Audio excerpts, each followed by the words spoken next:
जय श्री हरि नारायण। स्पिरिचुअल मंत्रा वाइब्स में आपका स्वागत है। आज हम जानेंगे एक अत्यंत पवित्र वैदिक मंत्र ओम नमः शंभवाय च मयो भवाय च, जो कृष्ण यजुर्वेद के श्री रुद्र अध्याय से लिया गया है। यह मंत्र स्वयं भगवान शिव के कल्याणकारी स्वरूप की आराधना है। ओम नमः शंभवाय च मयो भवाय च, नमः शंकराय च मयस्कराय च, नमः शिवाय च शिवोत्तराय च। यह मंत्र श्री रुद्र नमकम का प्रथम भाग है। रुद्राध्याय में भगवान शिव के अनेकों नाम लेकर उनकी स्तुति की जाती है। यहाँ शिव को शंभु, शंकर, मयोभव, शिवतर कहकर पुकारा गया है। इसका उद्देश्य यह है कि हम समझ सकें कि शिव केवल संहारक नहीं बल्कि सुख, शांति और मोक्ष के दाता भी है। शंभवाय, शंभु अर्थात कल्याण करने वाला। नमस्कार उस शिव को जो सबके कल्याण का कारण है। मयो भवाय, मय यानी आनंद, भव मतलब उत्पन्न करने वाला। प्रणाम उस शिव को जो अनंत आनंद के दाता है। शंकराय, शम यानी शुभ कर, करने वाला। वंदन उस शिव को जो संसार में शुभ और मंगल ही करते हैं। मयस्कराय जो सुख और मोक्ष का प्रदान करते हैं। नमन उस शिव को जो आत्मा को शाश्वत आनंद में स्थापित करते हैं। शिवाय, शिव मंगल स्वरूप, मंगल स्वरूप कल्याणकारी। प्रणाम उस परम मंगल स्वरूप को। शिवतराय, तर श्रेष्ठ। नमन उस सर्वोच्च शिव को जो अन्य सभी देवताओं से श्रेष्ठ और कल्याणकारी है। अब इसका समग्र अर्थ जानते हैं कि हे शंभु आप कल्याण के कारण हैं। हे मयोभव आप सुख और आनंद के दाता है। हे शंकर आप शुभ और मंगल का स्रोत हैं।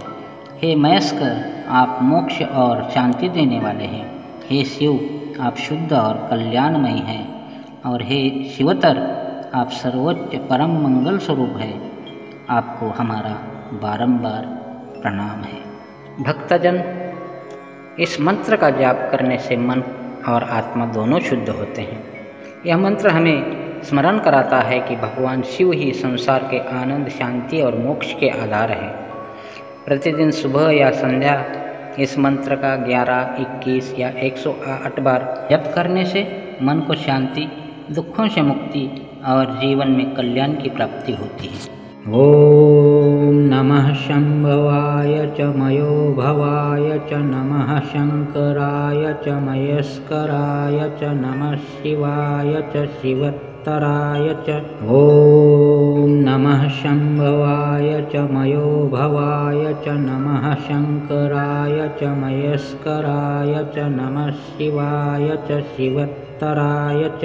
ओम नमः शंभवाय च मयो भवाय च, नमः शंकराय च मयस्कराय च, नमः शिवाय च शिवोत्तराय च। ओम नमः शंभवाय च मयो भवाय च, नमः शंकराय च मयस्कराय च, नमः शिवाय च शिवोत्तराय च। ओम नमः शंभवाय च मयो भवाय च, नमः शंकराय च मयस्कराय च, नमः शिवाय च शिवोत्तराय च। ओम नमः शंभवाय च मयो भवाय च, नमः शंकराय च मयस्कराय च, नमः शिवाय च शिवोत्तराय च। ओम नमः शंभवाय च मयो भवाय च, नमः शंकराय च मयस्कराय च, नमः शिवाय च शिवोत्तराय च।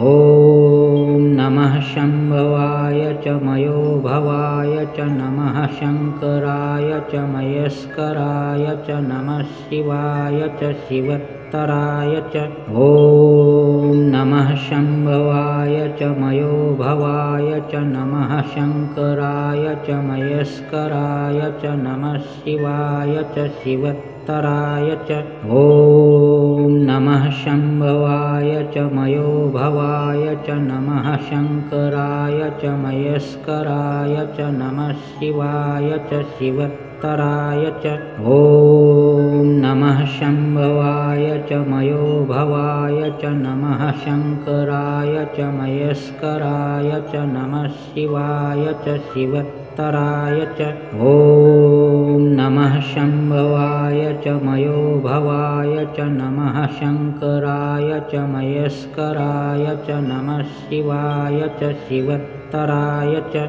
ॐ नमः शम्भवाय च मयोभवाय च नमः शङ्कराय च मयस्कराय च नमः शिवाय च शिवत्तराय च ॐ नमः शम्भवाय च मयोभवाय च नमः शङ्कराय च मयस्कराय च नमः शिवाय च शिवत्तराय च ॐ नमः शम्भवाय च मयोभवाय च नमः शङ्कराय च मयस्कराय च नमः शिवाय च शिवत्तराय च ॐ नमः शम्भवाय च मयोभवाय च नमः शङ्कराय च मयस्कराय च नमः शिवाय च शिवत्तराय च ॐ नमः शम्भवाय च मयोभवाय च नमः शङ्कराय च मयस्कराय च नमः शिवाय च शिवत्तराय च ॐ नमः शम्भवाय च मयोभवाय च नमः शङ्कराय च मयस्कराय च नमः शिवाय च शिवत्तराय च ॐ नमः शम्भवाय च मयोभवाय च नमः शङ्कराय च मयस्कराय च नमः शिवाय च शिवत्तराय च ॐ नमः शम्भवाय च मयोभवाय च नमः शङ्कराय च मयस्कराय च नमः शिवाय च शिवत्तराय च ॐ नमः शम्भवाय च मयोभवाय च नमः शङ्कराय च मयस्कराय च नमः शिवाय च शिवत्तराय च ॐ नमः शम्भवाय च मयोभवाय च नमः शङ्कराय च मयस्कराय च नमः शिवाय च शिवत्तराय